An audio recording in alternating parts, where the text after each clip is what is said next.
We're getting into the conversation on USAID and how it's been truncated across the board. Ghana standing to lose some 137.7 million. But also joining us in the studio, we have Nanaya Mreku. He's an international relations analyst with a focus on Africa and beyond. He joins the conversation. Nanaya, good morning. All right. I would like us to get into some of the data right before we come into the studio on what exactly is happening. So how much has Ghana received annually on average from the USAID package? $150 million. It covers areas such as education, health, economic growth, agriculture, and governance. All of that going into the $150 million. Now, what we requested for 2025, $137.7 million, still to go into those crucial areas, including into agriculture, about 33 million into agriculture. And if you look at the breakdown for health, you are looking at $69.2 million. Now, if we move from health, education is $15.9 million. And then we go to the next one, $33 million for agriculture. And it goes on and on. If you look at climate, dealing with climate-related issues, $3 million. That's how much has been put forward for some of these critical issues. So there's the package as you see it. And the question then is, what happens to us in this 90-day window? Let me come into the studio first. Nanaya Mreku is here, sweetie. Yes, Nanaya, thank you for joining us. Thank you. Ben has given us the facts, the figures there, but this is your area of expertise. So tell us, how crucial is USAID's funding to Ghana's development agenda? Well, good morning to your viewers once again. I think it's a very crucial development, considering how much comes into the country through USAID's package. And it's very crucial to the extent that it goes into very significant, areas in the country. The statistics is just put up. Health, health is very, very significant. And I think the amount we are expecting to go into health this year was almost $70 million. And the fact that this is going to be truncated has serious implications, consequences for the health sector. There is a large span of people whose entire livelihood is dependent on USAID. You have entire clinics that run on monies that are provided from USAID. Antiretroviral drugs. These are very crucial to the survival of HIV patients. Yeah. And these have been highly subsidized, by USAID packages. There are malaria preventive measures, maternal health issues. These are very crucial for the survival of people out there. And the fact that there is a hold on USAID package to Ghana and across the globe means that we are going to be suffering from these areas. Talk about agriculture, talk about education. So these are very, very important aspects that Ghana is going to bear the branch of it. And it's not only happening in Ghana, it's happening across the African continent. We see how South Africa is struggling to find its feet as far as aid packages to that country is concerned. Right. But I think it's important for us to understand that diplomacy and dialogue is important. I'll come to the other side of how we need to find our own means to take care of ourselves. But going forward, I think it was Henry Kissinger who said, nations do not have friends, they have interests. So it depends on you to find where... They don't have permanent friends, they only have permanent allies. interests. Yeah. So it depends on where your interest lies. Look at how big South Africa is. It has found a way to get to talk to Elon Musk by talking to Elon Musk's father in South Africa. So maybe there is a way that crucially, immediately, Ghana can go into some diplomatic talks with US and find out which areas are so crucial that they probably have to provide us with some waivers so they can turn on the tap of aid immediately before we try to find our own feet, which is going to be the lasting solution going forward. We can't continue to be at the beck and call of other nations to support certain crucial, areas. And I think COVID should have taught us all the lessons that we needed by now. Yeah. Going forward, we need to carry our own sandbag when it comes to taking care of certain, crucial areas. But I think it's more even to the effect of US's domestic politics having ramifications across the globe. I was just going to say that we know these are conversations in Congress, their Congress, about budget cuts and all that. So for the benefit of our audience, as briefly as you can, how did we get here? What exactly are they trying to achieve that is affecting us here in Ghana? So Donald Trump ran on the campaign that he was going to save the public purse in the US. So he establishes what we call Department of Government Agency, which is not an official department sanctioned by Congress anyway, but the person that is leading it is Elon Musk. Elon Musk takes his authority, singular authority from Donald Trump. And as part of saving US public purse, he decided to review what goes into USAID because they think that it's taking a toll on US's purse. So he decided to review what goes into USAID and the operations nationwide. Yeah. Because the operational budget of USAID is $40 billion annually. And Elon Musk and Trump are trying to say that it is not really achieving US's foreign policy, US's national interest. So if you look at Elon Musk's Twitter page yesterday, he said how many countries in the world takes taxpayers' money and push it to US. In other words, US is doing something that no country is doing. Right. So they need to review how much goes into USAID. And Donald Trump has agreed to put a 3-month hold on USAID package. And then they are going to review what goes into it. And it's affecting US workers across the globe that are on USAID budget. Almost 10,000 workers on USAID. So it's something that they are seeking to purge, as they say, to save US purse from its global outreach. Right, yeah. Ben. I'll go to Dr. Kwapong, but I wanted to start with you. The US may be doing some things that other nations don't do, but we have Japanese aid, we have Norway and what they do, we have the UK, indeed. Korean, yeah. All of these entities are using what you know very well, soft power, because then it plays into their agenda, so to speak. In the end, is this something that maybe the Americans will rule moving into the future? Because the Chinese are getting quite a footprint in Africa with projects. The West usually uses soft power. Is this something that could burn the fingers of the US? That's a very interesting question. You know, there is a new Secretary of State for the United States, Marco Rubio. Marco Rubio has said that the US's foreign policy going forward is structured around 3 things. It is not, if that foreign policy is not making US stronger, if it is not making US safer, it's not making US prosperous, they are shying away from it. And I understand that you mentioned all these other sources of packages to Africa, but the greatest donor for the African continent is US. Between 2017 to 2024, US has poured $8 billion into Africa. 73% of that has gone into health. So that should tell you how important US is. This is an economy worth what? $15+ trillion. Yes. What is $8 billion to such an economy? Well, it's important if you look at exactly where it is going. You know, health sector. You might think that it's not important. I mean, look at No, I'm not saying it is not. Right. But I'm saying if you do the comparative what this does in terms of US's image in Africa. Right. Okay. Okay. Well, I mean, it makes a lot of sense that you go that tangent. But the other side of the argument is Trump is saying, and this has been from the corners of Marco Rubio, that it is true that they are seeking to counterbalance the influence of China. But if whatever they are doing is not inuring to the benefits of US's foreign policy, they are not doing it. They think that USAID is taking a life of its own, that is not really taking advice from the Secretary of State, from the White House, and from the Council of National Security. But they are beginning to behave like their master is global politics or the globe and not from the United States. Okay. That they are taking taxpayers' money and investing into global charity when it should inure to the benefit of, Okay. But the other thing I just briefly want to mention is that USAID was established in 1961 by John F. Kennedy. But by 1998, it had become a legislative instrument in Congress. So if Donald Trump wants to, rule it out, it's not surely going to work through executive instrument. And he gravely miscalculated how Americans are going to, react to, what is happening. So these are very interesting development that we need to see how it's going to impact. But I think it's a wake-up call for African leaders.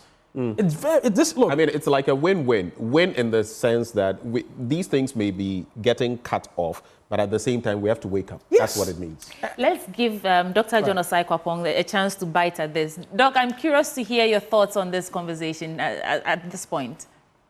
Yeah, well, I mean, beyond just USAID, there's this intentional effort on the part of this Trump administration to dismantle the federal administrative state. Now, Republicans have traditionally had issues with what they have always called big government. But that big government was usually about the powers of the federal government, what it can do, what it cannot do, and how much the federal government spends, on trying to address, various public issues. But this is this is very different. It's not just USAID, it's really across all agencies of the entire federal government system. It's a very worrying time, but if you look at the implications of this USAID move on the globe, right? If you think about how much USAID spends, particularly in the developing part of the world, using Ghana as an example, that this has some serious consequences for the countries involved. Now, I don't know if the US, part of their calculus is in the long term, they don't think this will also hurt their own strategic interest.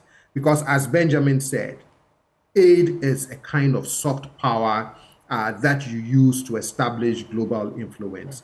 And perhaps they believe that this administration believes that they can use a different kind of approach to, to continue to exert global influence.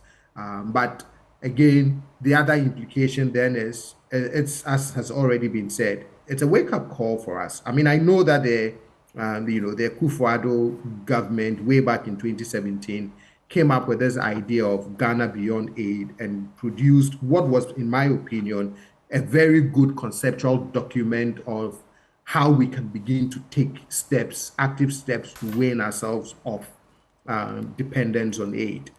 Yes, that conversation, that effort did not go anywhere, but it is time for us to revisit this. Yes, Trump will be in office for just 4 years.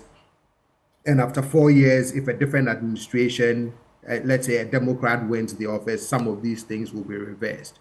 But at the same time, you have to start finding ways of saying to yourself, how do I wean myself off foreign aid so that when we go through these upswings and downswings, that as a country, you'll be prepared to support your own budget. I mean, look at the area of health, just as you showed, in your infographic, and the millions that Ghana is looking to get just for fiscal year 2025. How do you do that? How do you keep all of your programs going? These are very worrying times, but hopefully in this moment of crisis too, our own leaders will start being strategic about our own development and how we learn to do that without excessive dependence on foreign aid. Doc, reactions have been pouring in and there's a statement really that we'll bring it to you in a bit. But you also mentioned that maybe some of these actions will be reversed, which makes me want to think, do you think this is un-American? Because even if you don't follow the politics of America, you know that they're saviors of the world, purported saviors of the world. They go into countries and liberate, coup makers and all that. And here we are hearing that they're shutting down aid from the US. Is that un-American? And how's the reaction in America? You live there. How are they reacting to this? You're right. It's not the US, the charitable United States that we've come to know over the years, right? Republican, Democrat, the US has always used foreign aid to establish its footprints across the globe. So this is very different. This is a very different era. In terms of the reaction in the US, yes, there are concerns, but at the same time, those who are staunch, diehard supporters of the Trump administration continue to lend him support. But for me, what I keep saying is that if there are other areas, for example, he's looking at eliminating the Department of Education. Ultimately, when a lot of these things are done and the federal administrative state is dismantled in certain crucial areas, and people begin to feel the effect, because sometimes people think that it is only those who did not vote for him who would feel the consequences of some of these things. But no, it would affect every American. And maybe it would give them a chance to at least start asking some questions of maybe we are pushing this agenda a little too far. But I mean, for me, it's a very worrying time. It's a very concerning time, especially if you also look at the role of Elon Musk in all of this, right? That there's this idea that there's something wrong with government, and the way you fix that something wrong with government is to dismantle it. I worry about an approach to government reforms like that. Nana Miracle, right? Ben, you come in before I come back in the studio, if you're going to, Doc. No, you can go ahead. Yeah, I just want you to get a bite at it too. An American? Well, I saw that word on Twitter and I thought, wow, what's a way to phrase it? Right. I think, like Doc said, this is not something very usual of the Americans trying to take a backseat in multilateral arrangements. And I think I had said elsewhere that, U.S. is more influential in some of these multilateral arrangements when it's in it than to be influential outside it. It's very problematic when it's outside it. But I also think that, you see, we need to understand how Trump, look, I have said that Trump is a quantified figure. He's a known quantity. We know how he behaves. He is what you call transactional pragmatist. Within the past few weeks he's been in power, we have seen how, he's somebody who likes to take credit for doing things. He likes to be seen as a winner. Within the past few weeks, we've seen how he's made countries like Canada, Mexico, Colombia fall in line with some of its demands. He has a strategy. He threatens, and then he gets you to the negotiation table. And then once you're on the negotiation table, you know that you have to make some concessions to get what you want. My perspective or my opinion going forward is that the American citizens are good. Now, he gravely miscalculated how the Americans view USAID. There's a whole lot of protest against it. I think that there are going to be specific instruments within USAID that he is going to create waivers for. And I think that it is not going to last within the 3 months because American policymakers are pushing against it.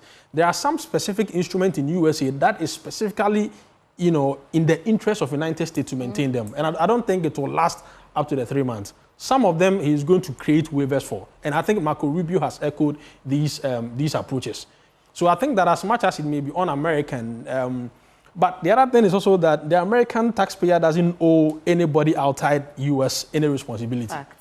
They are doing what is important for their country. So you as, a president, and I heard Uhuru Kenyatta made a very, and my heart, I like a lot of respect for him. He said, why are people complaining about what Trump is doing? Yeah. What are you doing in your own countries? If we are not packing monies out of our countries and sending them to the Caribbeans to keep offshore accounts, these monies will be used to develop our own countries. Yes. I think what Trump is doing is very good for African leaders. We need to wake up and take responsibilities in our hand. It is not. It might not be as immediate as it could be, but it is 7 shivers down our spine that we need to take care. We need to put our house in order, right? So that when these things happens, there won't be an unexpected shock, but it will be something that we can take care of. Right, Ben. Well, you can trust Trump to hold the carrots and wield the stick at the same time. That is what Roosevelt said. Yeah. Yes. and this bit about Uhuru Kenyatta is something I wholly support. I've said, just like the Burkinabe leader has said, it says for 63 years we've got aid from France. Right. We haven't developed. If it doesn't come. But at the same time, you look at the other side of it and why Americans may be concerned. Because all of these also have immigration concerns in there. Some of this aid also helps control certain things. People staying put in their own countries and more. That's true. The question I wanted to ask you had to do with the $8 billion, but I'll come back to you on that. Joining the conversation, we have Canton Salifu Isifu. He is director of the CDA. It's a Ghana Community Development Alliance. Now, they are gravely affected by this decision by Donald Trump. And we're going to engage him briefly. A very good morning to you, Mr. Isifu. Good morning, my dear brother. How are you doing? I am well, and I hope you are too. Oh, grace is keeping us. Right. Let's go straight for the jugular. You do some good work. Tell us exactly what you do and how USAID funding not coming, at least, not certainly, within the next 3 months, is going to impact what you do. Well, thank you very much. Actually, initially I hesitated to make a comment, but when I was called upon, I said, well, I'll just share something very briefly.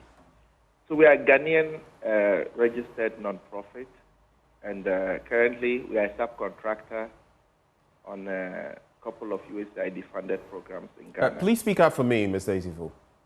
Okay, sorry.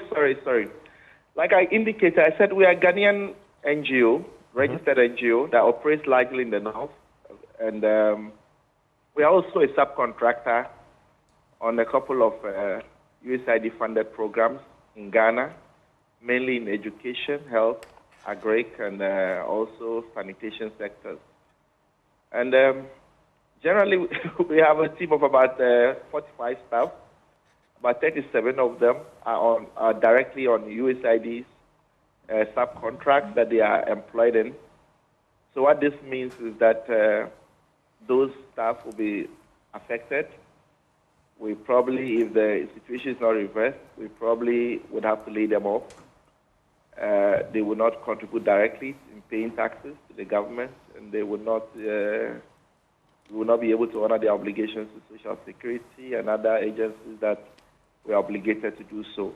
So in terms of the downside, there are real impacts. So you're talking about redundancy. You're going to be forced to lay people off. Yes, if the situation continues, because they are employed under specific projects and their salaries are drawn from those projects. Once those projects are probably not continued, they are following the review, or they are continued, or this 90-day period definitely puts a very difficult situation on us, since we will not be able to get funds to directly pay for their compensation and benefits. So what that means is that if the situation continues, within our small organization, close to 35 or so Ghanaian youth who are working on various sectors may not have an opportunity to work and may not be able to contribute to the development and economy of their country. Besides what they do directly, contributing to health, education, service delivery in various sectors in districts and regions in Ghana, once this measure continues, it means that they will lose the opportunity to make those contributions. But broadly, like you have all said, this is a major wake-up call to all of us who are into this social service sector, particularly the NGO community. If we look at USAID, they probably, in my own estimation, contributes between 60 to 70% of global aid. If that is knocked off, there's going to be a huge shortfall in terms of global aid, and many people in this space are likely to be completely knocked out of business. So for me, as a Ghanaian and as a civil society person, I'm beginning to think through what our options are, what alternatives are available for us, how can we reorganize and look at our work within the context of social enterprises that then gives us a lifeline to survive when these things happen. You cannot begrudge the people of the United States. It's their taxpayers' money. They have chosen to apply some in global aid.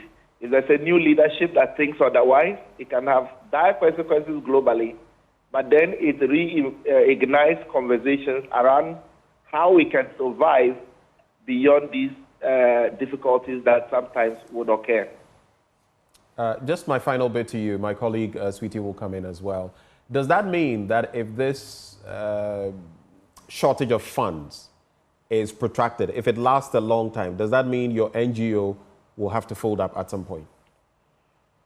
Well, we may not necessarily fold up, but what it means is that we may significantly have to downsize our work in the various districts and regions that we operate. So the impact will be that we may have to downsize, we may have to reduce our workforce, we may have to cut down on a lot of things, and our influence, our sphere of influence may also diminish. But it will also challenge us to think about alternative ways to survive in these difficult times.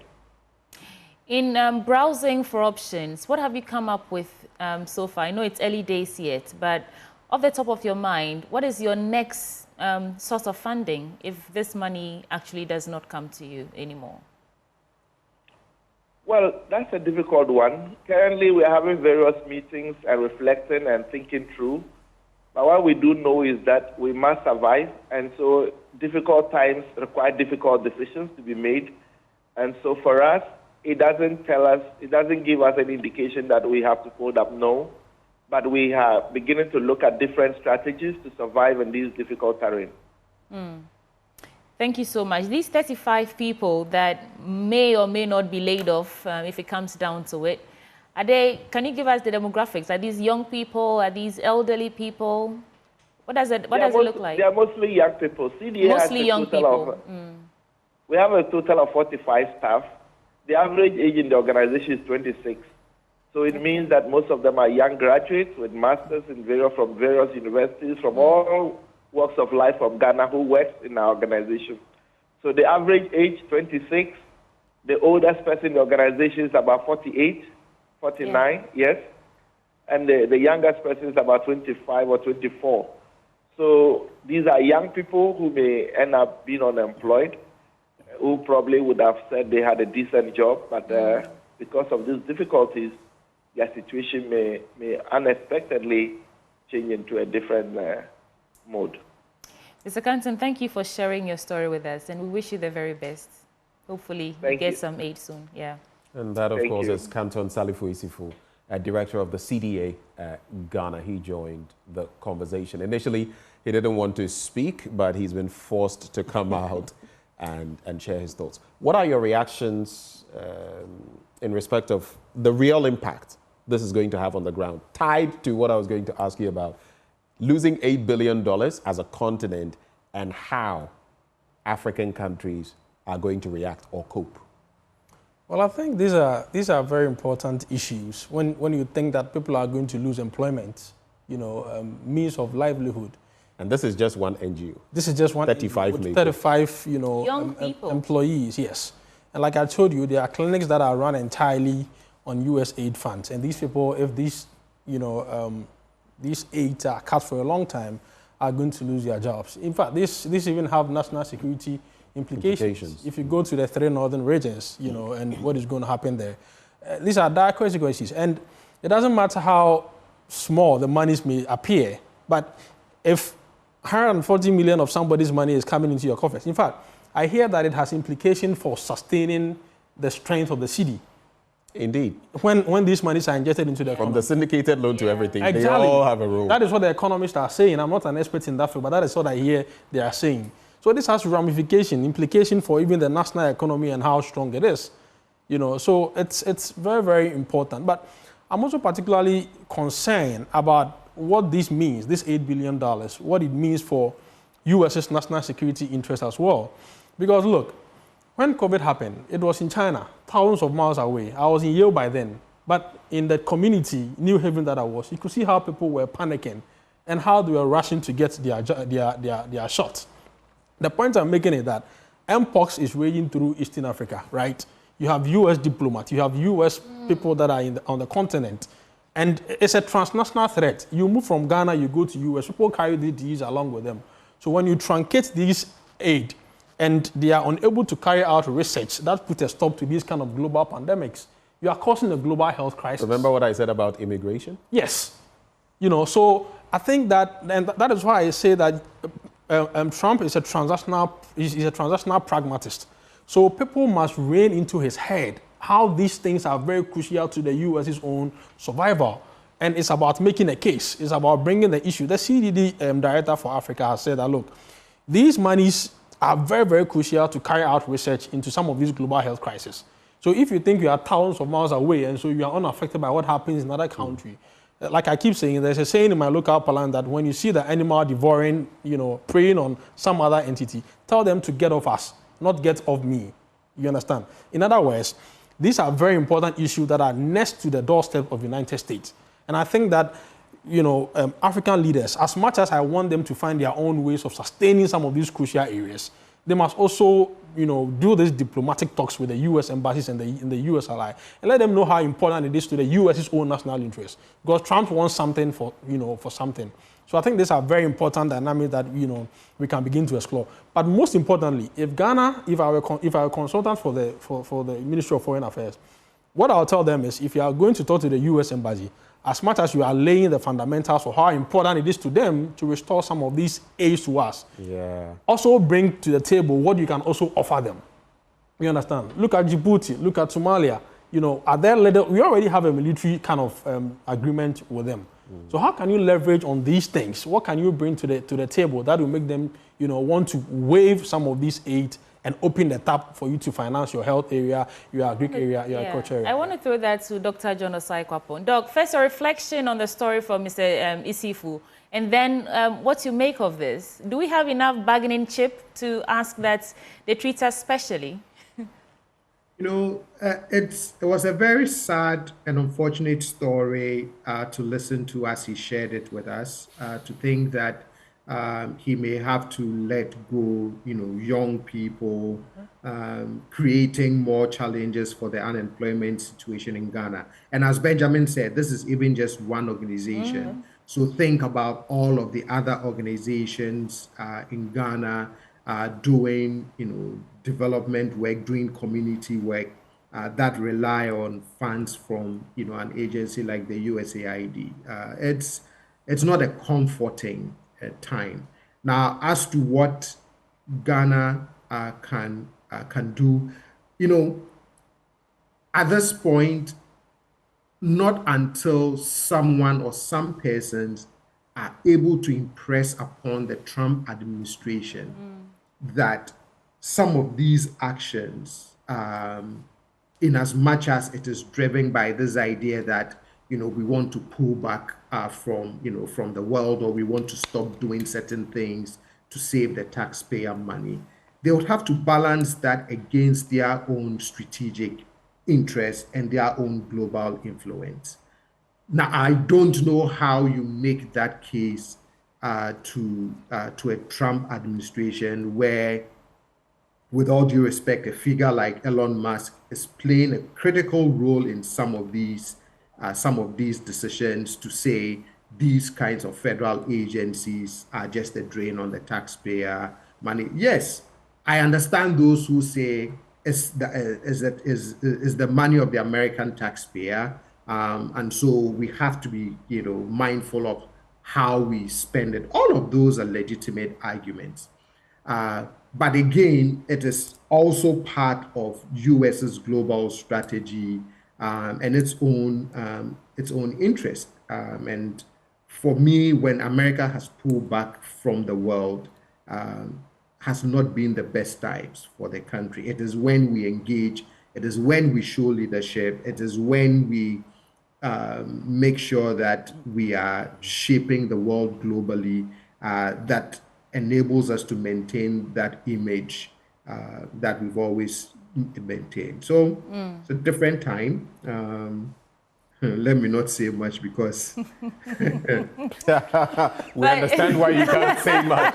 But, you know, to both of you gentlemen, Dr. Osai-Kwapong and Nana Yaw-Breku, of course, there's some level of quid pro quo in different systems that you would need. You scratch my back, I scratch yours.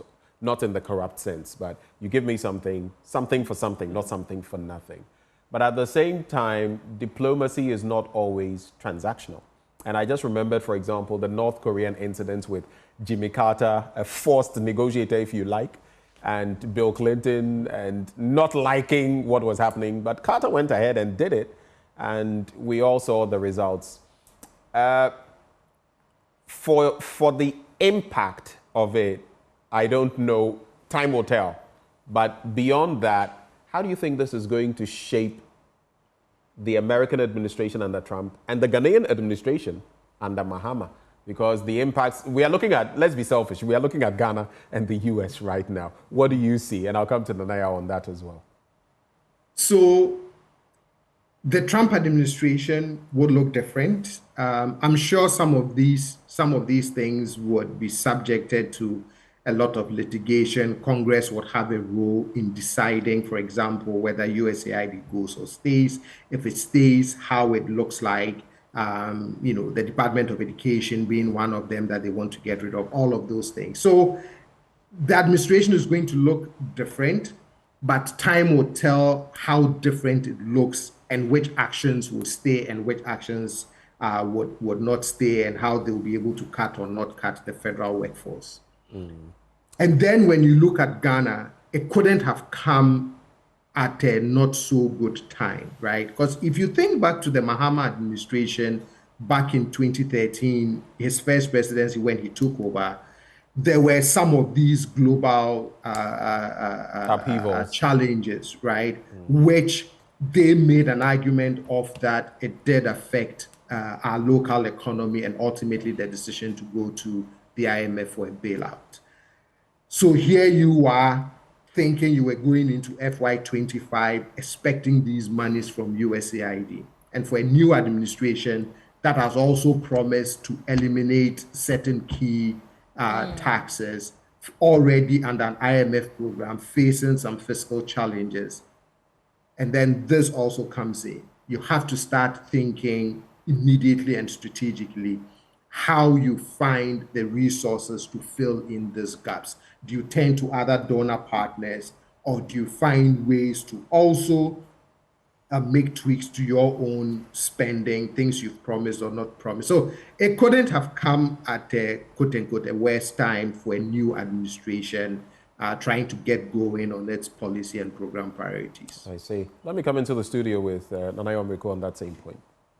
Well, I think for starters, I think Trump's, and this has been my take on U.S. foreign policy towards Africa.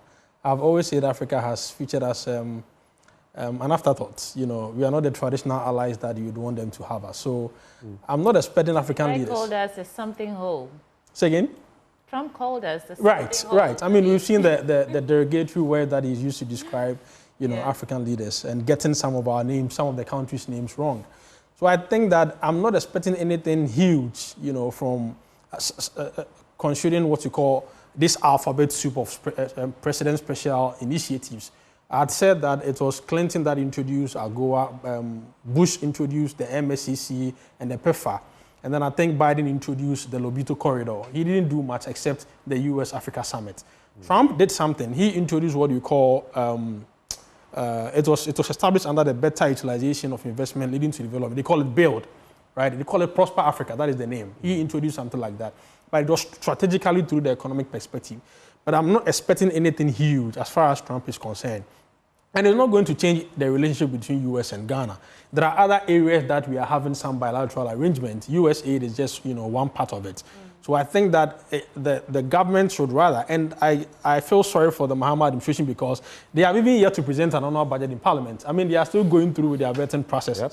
So how are they going to provide? You can't even plug in. Exactly. How are you? It doesn't exist. How are you going to do that? So I'm expecting some genius strategy to come up to deal, you know, with these shocks. But I think that going forward, like I said earlier on, it's a wake up call.